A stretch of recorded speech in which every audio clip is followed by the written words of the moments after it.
வணக்கம் நண்பர்களே, நான் உங்கள் ஆரம்பிக்கலாம். ஈரான் மற்றும் அமெரிக்காவுக்கு இடையில இப்ப என்னதான் நடந்து கொண்டிருக்குது? இந்த கேள்வி உங்களுக்கு இருக்கும். ஏனடா யுத்தம் நிறுத்தப்பட்டிருக்குது, அங்க ஒரு ஒப்பந்தம் கைச்சாத்திடப்பட்டிருக்குது. இப்ப யுத்தம்ன்றது ஈரானுக்குள்ள இல்ல. அமெரிக்கா இந்த தாக்குதல்களையும் ஈரான்ல நடத்துற மாதிரி இல்ல. ஏனடா இந்த யுத்த நிறுத்தம் குழம்பாமல் மிகச்சரியாக போகணும் என்று சொன்னா இப்ப நடந்து கொண்டிருக்கின்ற 60 நாட்கள், அதாவது இந்த ஒப்பந்தத்தில எக்ரிமெண்ட்ல சைன் பண்ணினதுல இருந்து கிட்டத்தட்ட 60 நாட்கள் தொடர்ச்சியாக ஒரு பேச்சுவார்த்தை நடந்து கொண்டிருக்கும். இந்த பேச்சுவார்த்தையில இரண்டு நாடுகளுக்கும் இடையில முன்வைக்கப்பட்டிருக்கின்ற 14 அம்ச கோரிக்கைகள் அல்லது 14 அம்ச நிபந்தனைகள், இவைகள் தொடர்பாக மீண்டும் மீண்டும் பேச்சுவார்த்தை நடத்தப்பட்டு அவை ஒவ்வொன்றாக இந்த காலப்பகுதியில நிறைவேற்றப்பட வேண்டும். இந்த காலப்பகுதியில இந்த நிபந்தனைகளை மீறி யாரேனும் செயற்பட்டால் அந்த நடவடிக்கை இந்த இரு நாடுகளையும் யுத்தத்திற்குள் கொண்டு செல்லும் என்ற ஒரு நிலைமை இருக்குது. 60 நாட்கள்ல இன்றைக்கு 2வது நாள், வெள்ளிக்கிழமை சைன் பண்ணப்பட்டது. அது முதல் நாள் என்று எடுத்துக்கொண்டால் இன்றைக்கு 2வது நாள் நடக்குது. ஆகவே இந்த 60 நாட்களுக்குள்ள மிக முக்கியமான ஒவ்வொரு நிகழ்வுகளாக நடக்க வேண்டி இருக்குது. இந்த புரிந்துணர்வு ஒப்பந்தம் இந்த 60 நாட்கள்ல என்ன விடயங்கள் எல்லாம் நடக்க போதுன்னு சொல்லி நாங்கள் அடுத்த செய்தி தொகுப்புல பார்ப்போம். அதுக்கு முன்னுக்கு இன்றைக்கு ஈரான் சாதிச்சிருக்கிற பல விஷயங்கள் இருக்கு மக்களே. இந்த பரபரப்பான விஷயங்களை ஈரான் ஒரு யுத்த களத்தில கூட சாதிச்சிருக்க முடியாது.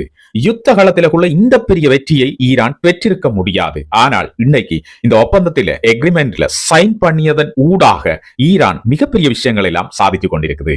மிகப்பெரிய விடயங்கள் எல்லாம் ஈரானை நோக்கி வந்து கொண்டிருக்குது. இது பற்றி உங்களுக்கு தெரியுமா? காணொலியை ஸ்கிப் பண்ணாமல் தொடர்ந்து பாருங்க. ஒவ்வொரு விஷயமாக நான் இங்க அப்டேட் பண்ண இருக்கிறேன். அது மட்டும் இல்லாமல் புதுசா காணொலியை பாக்குறீங்கன்னு சொன்னா உலக விவர சேனலை சப்ஸ்கிரைப் பண்ணி வச்சுக்கொள்ளுங்க. நாங்கள் பதிவிடக்கூடிய இவ்வாறான பரபரப்பான செய்திகள் உங்களை உடனடியாக நோட்டிபிகேஷனா வரும். சரி, காணொலி பிடிச்சிருந்தா காணொலிகளை லைக் பண்ணிட்டு அப்படி உள்ளுக்கு வாங்க. ஈரான் சாதித்த அந்த விஷயங்கள் என்ன தொடர்ச்சியாக பார்க்கலாம். இது ஒரு வரலாற்று முக்கியத்துவம் வாய்ந்த ஒப்பந்தம். ஏனென்றால் 40 வருஷங்களாக இரண்டு நாடுகளும் மிகவும் பகைமை சாதித்து வந்த நிலையில இன்றைக்கு ஒரு ஒப்பந்தத்தின் ஊடாக ஒரு பேச்சுவார்த்தை மேசைக்கு வந்திருக்கின்றார்கள். ரெண்டு பேரும் இப்ப பேச போகின்றார்கள். கிட்டத்தட்ட 60 நாட்கள் இந்த பேச்சுவார்த்தை தொடர்ச்சியாக நடைபெற போகுது. இந்த பேச்சுவார்த்தை எந்த அடிப்படையில நடக்க போகுதுன்னு சொன்னா ஒரு 14 விடயங்கள் இந்த ஒப்பந்தத்தின் ஊடாக சொல்லப்பட்டிருக்கின்றது. அதுல நிறைய விஷயங்கள் இருக்குது. உடனடியாக யுத்தம் நிறுத்தப்படணும் என்றுதான் அதுல முதலாவது விஷயமாக இருக்குது. அதுக்கு பிறகு இருக்கிற ஒவ்வொரு விஷயங்களும் மிக முக்கியமான விடயங்கள். இதுல இருக்கிற மிகப்பெரிய விஷயம் என்னன்னு பாத்தீங்கன்னு சொன்னா ஈரான் ஒரு அணு ஆயுதத்தை தயாரிக்க கூடாது. ஆனால் அதுல சொல்லப்பட்டிருக்கிற முக்கியமான விஷயம் ஈரான் அணு செறிவூட்டலை செய்யக்கூடாது என்று சொல்லப்படவில்லை.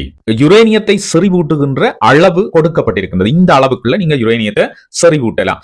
இந்த விடயத்துல கூட ஈரானுக்கு இப்ப ஒரு சக்சஸ். ஏனென்றா ஒரு அனுமதி வழங்கப்படுது. யுரேனியத்தை நீங்க செறிவூட்டுங்கப்பா, பிரச்சனையே இல்லை. ஆனா ஒரு எல்லைக்குள்ள செறிவூட்டுங்க, ஒரு நல்ல தேவைக்காக செறிவூட்டுங்க. இவ்வளவு காலம் இந்த அனுமதி கூட ஈரானுக்கு கிடைக்க இல்லை. இப்ப உலகம் எல்லாம் சேர்ந்து சொல்ற விஷயம் என்ன, அணு ஆயுதங்களை மட்டும் செய்யாதீங்க.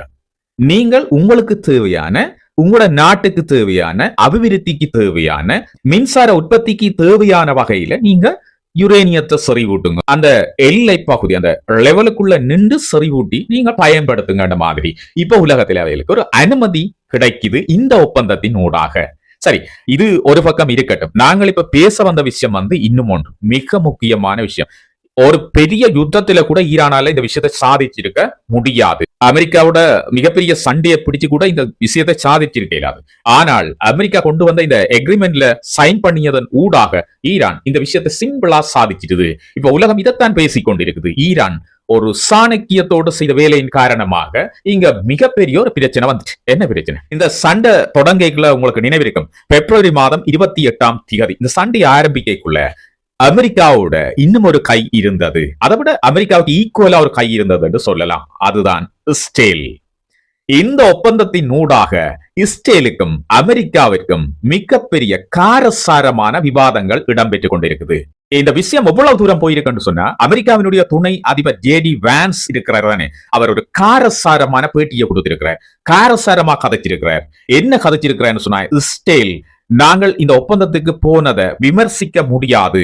அப்படி விமர்சிக்கிறேன்னு சொன்னா அதுக்கு முன்னுக்கு நீங்க ஒரு விஷயத்தை தெரிஞ்சு கொள்ளணும். உங்களுடைய நாட்டுக்கு பாதுகாப்பை வழங்கக்கூடிய ஆயுதங்கள், இந்த ஆயுதங்கள்ல 2/3 பங்கு அமெரிக்கர்களுடைய பணத்தில் வந்தது, அமெரிக்கர்களால் உருவாக்கப்பட்டது, அமெரிக்கர்களுடைய வரி பணத்தில் இருந்துதான் அந்த செலவுகள் வழங்கப்படுகின்றது. இதையெல்லாம் பெற்றுக்கொண்டு நீங்கள் அமெரிக்காவிற்கோ அல்லது டொனால்ட் ட்ரம்ப் அவர்களுக்கு எதிராக பேசக்கூடாது. அப்படி பேசுகின்ற போது நீங்கள் இதெல்லாம் யோசிச்சு பார்க்கணும். குறிப்பிட்டு சொல்றாரு என்னண்டா, இஸ்ரேலுக்கு பாதுகாப்பை வழங்குகின்ற நாடு நாங்கள் தான். உலகமே இஸ்ரேலை வெறுத்து நிக்குது. இந்த விஷயத்தை அடிச்சு சொல்ற, உலகமே இஸ்ரேலை வெறுத்து நிற்கின்ற போதும் ஆதரவாய் இருந்த ஒரே ஒரு நாடு அமெரிக்கா. அந்த அமெரிக்காவையும் இன்று விமர்சிக்கின்ற அளவுக்கு நீங்கள் எப்படி போகலாம்? மிகப்பெரிய கோபத்தோடு தான் இந்த வார்த்தைகளை அவர் சொல்றேன். எப்படி நீங்கள் பேசலாம்? நெட்டன்யாவுக்கு கூட இருக்கின்ற அரசியல்வாதிகள், அவரோடு இருக்கின்ற அரசாங்கத்தில் இருக்கின்ற அரசியல்வாதிகள், இவர்கள் எப்படி அமெரிக்காவை விமர்சிக்க முடியும்? இந்த ஒப்பந்தத்திற்கு அமெரிக்கா வந்ததை எப்படி விமர்சிக்க முடியும்? இது அமெரிக்கா எடுக்கக்கூடிய முடிவுகள். அமெரிக்கா எடுக்கக்கூடிய முடிவுகளை நீங்கள் எப்படி விமர்சிக்கலாம்னு சொல்லி அவர் காரசாரமாக கதைச்சிருக்கிறார். மிகப்பெரிய விஷயங்கள் எல்லாம் காய்ச்சிருக்கிறார். இப்ப அதிபர் டொனால்ட் ட்ரம்ப் அவர்கள் பேசினால் அது உலகத்துல பெரிய அளவில் எடுபடுற இல்லை. ஏன்னா அவர் அடிக்கடி தன்னுடைய கருத்துக்களை மாற்றக்கூடிய ஒருவர். ஆனால் ஜேடி வான்ஸ் என்றவர் அமெரிக்காவினுடைய துணை அதிபர். இவர் கொஞ்சம் சாந்தமான ஒருவர். பொதுவாக இவருடைய செயற்பாடுகளை பார்த்தீங்கன்னா கொஞ்சம் சாந்தமாயிருக்கும், கொஞ்சம் மென்மையான போக்கு கொண்டிருக்கிற ஒருவராக சொல்லப்படுறார்.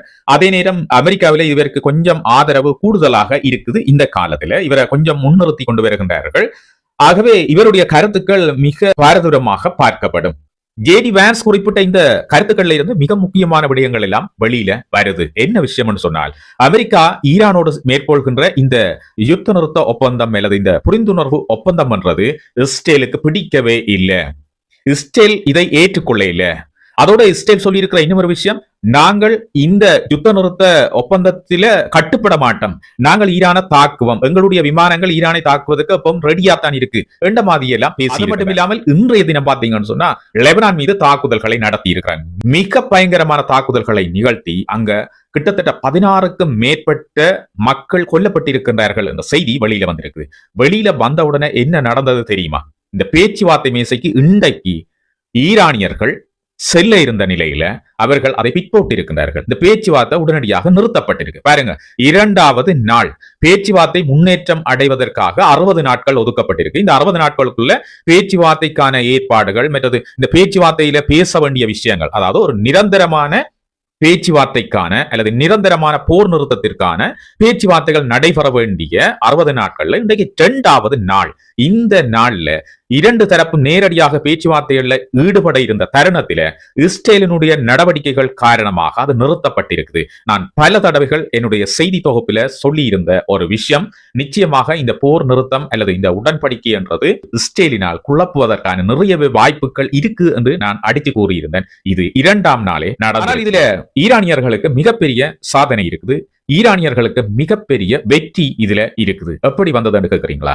இஸ்ரேலும் அமெரிக்காவும் பல காலமாக ஈரானை தொடர்ந்து தாக்கி வந்திருக்கிற சம்பவங்கள் நடந்திருக்குது. ஈரானை தொடர்ச்சியாக அடித்து அடித்து வீழ்த்தி வந்திருக்கின்ற நாட்கள் அதிகம்.